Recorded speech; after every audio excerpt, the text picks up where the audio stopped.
certainly appreciate your time and looking at this recording. And I'm going to use some of the PowerPoint slides as I talk here to give you some sort of reference. But here on the first slide, you can see we are in Chapter 5, and it is talking about social interaction and social structure. And you can see all the things here that by the end of the chapter, we will have covered and talked about. And so we'll go ahead and get started today. The first slide here, gives us some good questions to think about the chapter content. And remember, we are talking about social interaction and how that interaction is structured. So of course that leads to society, and it talks about the roles that people have. And you can think of this just as actors on a stage, but we all play parts for all the different roles that we have. And later on we'll see some more slides, and of course in the book as well. But think of your role, as a student or a parent or a son or a daughter, and all the interactions and behaviors that go along with such roles as that. And we can already find out that we each have so many of these roles that we play every day, and a lot of them without really maybe thinking about it too hard because we've done it for so long. And then social institutions, that's certainly a big part of our social interaction there. And good examples: family, religion, government, and so on. All right. Now let's look at some more ideas here on this next slide. And we see, for example, once we have the behavior and between individuals, or either in the different social structures that the last slide mentioned there, we're going to have groups that differ in their power. So this chart right here is talking about those groups that are in power versus those that are subordinate. So the ones on top versus the ones on the bottom. And so this may be our first indication of those three big paradigms in sociology. And of course this one would be talking about the social conflict that goes on. So reality is created and maintained and sustained generally at the favor of those groups in power versus those groups who are not in power. And so that's one of the points here the slide does make, is subordinate groups begin to challenge those definitions, and how much change actually happens, I guess, is another question altogether. But take, for example, the IRS defines April 15th as the deadline to pay individual income tax. And if you do not meet that deadline and have not received an extension, then you will be held liable for that penalty that they will charge for filing your taxes beyond that date. And so that is IRS, the group in power, and based upon the individuals filing their taxes, the subordinate groups. So just one of many examples and that we could think of in our everyday life. All right, we've been talking about status, and the plural of that is statuses. So these are those roles, the social positions rather, that are defined by a society. So we have different ones in different groups, and singular again is status, and statuses is plural. So if we talk about social positions that one holds, it is always going to be in the plural position. All right, so more differentiation between the types of status that there are. So described is often described as involuntary, meaning that there was no choice about it. You are born with it. So for example, your gender, male or female, or your sex rather, and then of course the social aspects of it does go back to gender. An achieved status is one that you earn through your effort, ability, skills, and talents. So your degree program that you are enrolled in right now, and that degree that you hope to obtain, is a very good example of an achieved status. A master status is a very, very important status that really defines one's life or dominates the other statuses that one may have, and really influences all the others as well. So, it could be something positive. So think of the president and the last name of the president. the children of the president, having that last name serves as a master status, at least while the president is in office and maybe even afterwards. Or someone who's very wealthy, for that matter. The Walton, the Walmart family there. That's another good example of a master status, and really from a positive perspective. What about a master status from a negative perspective? So imagine someone who had AIDS or cancer or a limb missing. These are all good examples of master statuses as well, but from maybe not so positive or even a negative standpoint. All right, so that's what they mean. And of course, I guess we could also look at a master status from an infamous standpoint. So the Arizona theater shooter, will always be remembered not for something positive, but for something negative there that affected so many lives there that night in Arizona at the movie theater. But I think you understand the idea very well. Okay, let's move on. And here's just a good graph. It's also in our book, but really shows the point, all the terms that we've been talking about here for the last few minutes. All right, now social roles go along with the statuses, the social positions that one holds. And the roles really talk about the behaviors that go along with these social statuses that are in a given society. All right, so think of social position as a student, and what would be some of the behaviors that we would expect a student to display. And I think, again, this would be one where we're looking at it from a positive standpoint. So studying, being coming to class regularly in their attendance, maybe following the rules such as raising the hand to be recognized to speak, and on and on, many things like that. As a teacher or instructor, what are the roles of an instructor? Well, to know the material, to provide handouts depending on what's going on, or PowerPoints or any type of thing like that. Now, sometimes within these roles of the social positions, you have problems, and that's what our last two terms really refer to. Role conflict looks at, notice there from the PowerPoint slide where it mentions two or more social positions, and then there's a conflict between those two. All right, so you have, say, an instructor who's also a parent.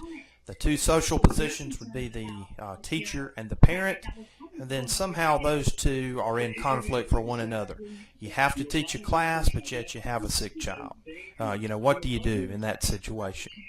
All right, and role strain is, notice again, we're still talking about with these behaviors, but role strain there is not two social positions, but now one social position, but it's still, again, a problem. So let's just focus on the instructor social position and then the role strain there. So, instructors want to be seen as friendly, but they want to draw a line between that friendly so that they're not maybe buddy-buddy, because that blurs the line as an instructor versus a friend. Now, maybe after the class is over, then you can have a closer personal relationship with the student, but that's a good example, I think, there. Now, sometimes here on our next slide we see what we call role exit, and our book has several good examples there, but one that I remember very well is from another textbook that I had, but applies here too, was there was a person who had been a nun, and she decided, well, this is just not for me anymore. So she's expressing a lot of the things that we see there, also on the slide, the doubt that, hey, I can continue, and if I'm not a nun, then what am I going to be? And so she decided, ironically, to become a sociologist. So you can see the vast difference in terms of the education, the dress, the mannerisms, the interaction with the people that you're going to be surrounded by, how vastly different that is for a nun and a sociology instructor. And so it really does emphasize the role exit process. And of course, in our textbook, there's probably even a better visual example, but it shows someone who's changing their gender. That's about, I guess, about as great a change as you could expect. And from there, it asks the question, well, how far along do you think this person is? And I guess you would definitely have to say they are, almost completely switched from one to the other. Little more visual example versus the one that I gave with the nun. All right, and here let's revisit the master status one more time. But think about how your life would be affected if you had something that qualified as a master status. Now, to me, I see this a little bit easier because I have had a major life illness and still suffer from some of the effects of that. But getting around is very difficult. So imagine, for example, if you lost your legs or one leg, or you lost your vision or something like that. Then the things you take for granted now in terms of getting to class and on time, finding a seat, and everything that you're used to doing really does change how you see the world and how you are seen by the world. Imagine if you woke up today and you had HIV or AIDS. How would people treat you knowing that you had that condition? All right, so very interesting to think about how your world would change very drastically under a master status. All right, switching gears a little bit, we've got groups. And so when we talk about groups, we're talking about people who are very similar in terms of norms and values. So basically the things that they say that are important to them, and things that they consider to be using the same word, I know, but it's normal or regular to them because of the repetition. And then, of course, with the expectations as well. So, we live in groups, and we actually have a chapter about that later, but life without groups is really very hard to do. Most people prefer the company of others, and so it is very useful to organize life in this way. Now, social institutions do, for example, help us to meet that need of forming groups. And we can see some of the things here and the characteristics of groups and how they fulfill this vital function for us. All right, but you can see those there, 1 through 5. Providing purpose there is one. That's near the end of the list there. And preserving order. So those, again, have tiebacks to our three big theories here in sociology: the structural functional paradigm, the social conflict, and the symbolic interaction there. But the structural functional, I think, would be the preserving order. All right, so I mentioned that because every chapter we see this. I mean, it's because it's so important, these three big theories, because they really do help to explain a wide variety of phenomenon in our world, and our author wants us to make sure we don't forget that. All right, so with social institutions, of course, the social conflict view by Karl Marx comes into play. And I think it's really unique because in our lifetimes right now, we are seeing a lot of this really come to a head, and with our way of life here in the United States. And there's disagreements, of course, about how institutions and what role they should play, and especially in the government. So this is just really, really unique right now to be living in this time and seeing a lot of these ideas between groups being tossed around. All right, but now I think the conflict view generally, what is mentioned here on our first point is true, is it maintains the privileges of those in power. So whoever gets in power gets to call the shots, and I think that's certainly true for the majority of the time. All right, so the interactionist view focuses, I think that's more in line with our overall chapter content, because we are talking about social interaction there, and that's what the symbolic interaction talks about, is how we create that reality. All right, but institutions affect everyday behavior. Of course, that's collectively, and then individuals, we do that same thing. As an example of that, you could try talking to somebody and just not face them and see how well that conversation goes. Or when you're answering the telephone, just don't say hello if you're receiving a call, and just watch how that changes the interaction of your telephone call. All right, so we have here on this next slide just these three big perspectives I've mentioned a few times already, and how they relate to social institutions and our social interaction. All right, changing gears again a little bit, our social network. And so, for example, this is how our connection to others is made. And so, in the past, this was less of a technological nature, so you really couldn't do it by computers like you can today. So usually networks were more primary group oriented in nature, and today that really doesn't have to be the case because of, again, the ability we have with technology that makes the world smaller, and where our contacts can really grow exponentially with very little effort. All right, so in terms of finding a job, you might be familiar with what's going on here, but that's our social networks, and they're usually informal. So we get a name from somebody we really don't know, but somebody told us, hey, if you want a job or a possibility of a job, get up with this person. So that's a good idea of a network. Interesting enough, it's not really the content of our chapter, but social networks do differ by gender. So sometimes for men it's the good old boy type network, more job focused and oriented, whereas for women it's more primary care relationships, and there's a personal connection compared to really just a business thing. So that's kind of interesting too.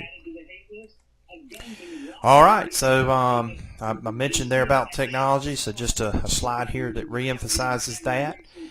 And our book always at the end of the chapter will give you some movie examples of some of the items in the chapter there, good illustration of some of the topics in the chapter. Well, I'm going to give you one other one that's not listed there, and we'll see some more slides about it, but it is called Second Skin. It's a documentary there about people who are into online gaming communities, and that is just a super video to watch. I think it's really interesting whether you're into gaming or not, and it shows some of the advantages and disadvantages of that very thing there. And the Second Skin is the title, and if you get a chance, you like documentaries, I think you will like it. If you don't, sorry about that.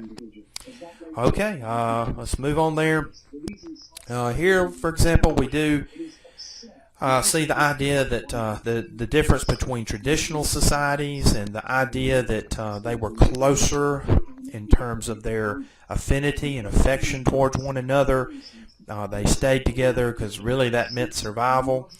As the Industrial Revolution came upon us, that was not as true anymore, that people produce more than what they need. And so when your options like that increase and your ability to make more than what you need to survive occurs, then you can step out on your own. And maybe that family life was not what you wanted, and you have desire to go out and seek other relationships. Now the flip side is your life is pretty structured for you in a traditional society. Beliefs are set, conformity is there, and in a traditional society those things aren't nearly as sure or as ingrained as in a traditional society. And that's Emil Durkheim, our suicide study individual that we saw early on in the book, is mentioned, and so that's what his terms right here refer to: mechanical and organic solidarity. And then Tani's Gemeinschaft and Gesellschaft. We have another German sociologist here, and so he's really talking about the same thing but in different terms. And we have some more slides later on, so I'll hold my comments until then. But the main point of why they're mentioned is that societies do become more complex, and the social ties are one of the things that suffer or could suffer despite the growing technology and productivity. So anyway, we'll see some more in just a second. All right, so Durkheim, here's his concepts again, and you can see with the solidarity mechanical there is talking really about the traditional societies and being together in a sense that fosters cooperation and conformity and all that. It's the traditional societies that people have, and they find meaning in one another and all that. Organic solidarity is really not so much that, but say here's an example. I have a car that breaks down. I don't know how to fix it, but I do know a mechanic who can. Well, we come together not because we have a friendship or personal need to talk to one another, but I need a car fixed, and the mechanic can fix the car. I have money. He or she has the skill, and that is the basis really of our relationship. So, there's really no right or wrong here. I think in our society today, what's the problem with having both of these? But now some of the theorists there, they saw potential problems with people not having as strong a connection, in an organic type solidary society. They, the potential there for it to go wrong or to become unconnected was their concern. Okay, so here is maybe a good practical tie-in. There's our virtual world community there, and so almost 20 million network players as of November 2010. How many of those are there for the actual socialization and things of that nature? Well, some could be, but here we have a lot of people that's very reminiscent of the second term that we looked at for Durkheim in terms of his solidarity. It was not, remember, not the mechanical, but maybe something more of the organic. All right, as we move along there to the next slide, I have a good chart to look at with social networks and obesity. That is in our textbook. It has a little more there, but it really ties into the same point that we've been making. People who are overweight tend to have a lot of networks with other people who are overweight. That's the point that our book is making there. So if they're onto something there, we could think of ways maybe to remedy that situation, or to begin to remedy that situation. All right, so here's Taney's and his terms, Gemeinschaft and Gesellschaft, and so think of the traditional and modern societies. That's really helpful. And then with Durkheim and how he conceptualized it is really just different terms for talking about the same thing here. So Gemeinschaft is that closeness that people have with one another. The Gesellschaft there is where you don't. So not much connection at all between people. All right, so Linsky is another sociologist that's mentioned in our book quite a bit, and when we talk about the types of societies out there, that's usually where Linsky's name pops up the most in my experience. All right, but they talk about a socio-cultural evolution, and that's very related to my previous comments, but they want to talk about how society has actually changed over the years. So it goes from really simple to complex, and I don't know how you think of evolution itself, or maybe you like the word variation, but either way, it's just showing us a change there in the way things were to how they are. And really what's critical in this change occurring, according to Linsky, is technology. All right, so all of them use it, but really what happens is more of it becomes to be used in the succeeding societies than the first one. And of course that leads to productivity explosion, and societies really can grow from there. All right, so now here are his actual ones that he talks about, and so all of these societies are still in existence today. The first is the hunting and gathering society, and so now they still use technology too, but it's relatively simple. Now it's not computers, but if you use the definition of technology from anything that's used to solve a problem. That's a very broad definition. Then, a spear, a bow and arrow, a knife is actually technology. For us, maybe something simple that solves a problem in our everyday challenges that could be considered technology is a pencil, a pen, something to write with. Not just computers and iPhones and all that. All right, so hunting and gathering, very simple. It's very egalitarian, and that's a good thing. So there's not much difference between men and women in their power scheme. And men hunt, women gather, generally speaking, and the women also take care of the children. All right, now, very small populations because there's not much wealth at all. You're really just eking by, and that's why it's egalitarian, is everybody's got to cooperate or else we die. That's really kind of how it bases down to, or comes down to. Now, most of human society has really been something close to that because, most of the wealth in the world has really been, relatively speaking, kind of new in the recorded history of the world.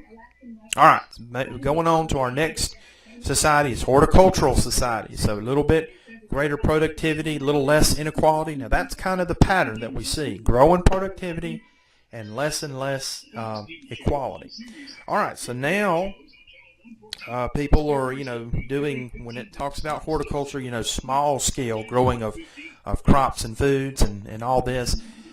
Now our book does give us a timeline for these, and I'll let you decide on what you think is appropriate. It's not on the exam or quizzes, but that's kind of interesting depending on your views of how old the world actually is. I think there might be some change, but that's really not all that important for us to narrow it down like that.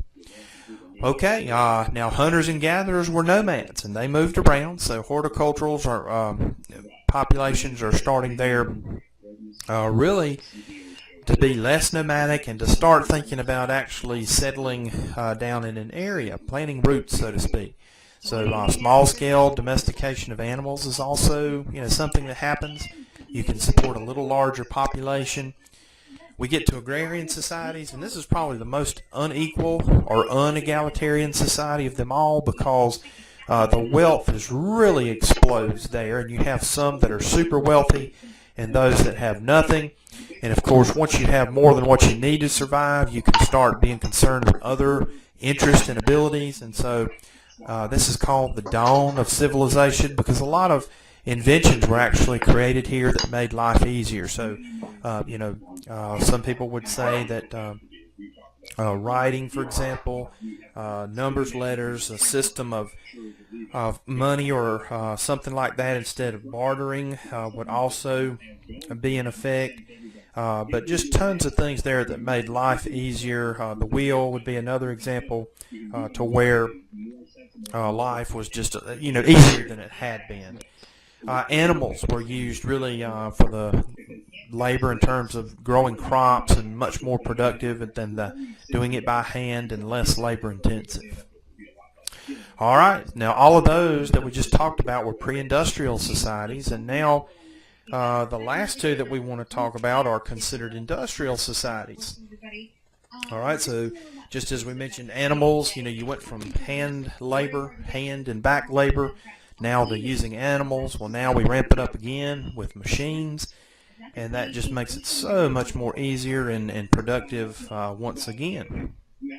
All right, so industrial, think of machines and how the world changed there, and that's exactly kind of the type of thing that we need to think about. All right, and then today, so we've lived in a industrial society, and also a post-industrial is probably where most of us have some experience, and if you're younger, even more experience than maybe somebody who's a little bit older like me. All right, post-industrial, there's really no different way to create things. It's just the speed at which they're shared through the digital age is what happens. So tremendous ability there in terms of creative and destructive power, all made possible through computers and technology that we think of probably first and foremost when we hear that word. All right, and postmodern, is also a word that you might hear used in conjunction with post-industrial there, but really talks about that same type idea, the information revolution as compared to the industrial revolution. All right, so we got a little slide here that really combines everything, summarizes it up very nicely here, the last few things that we've been talking about. These are with Tani's there, Gemeinschaft and Gesellschaft, comparing those. And again, remember the community, rural type existence versus that in the urban where you more of an individual.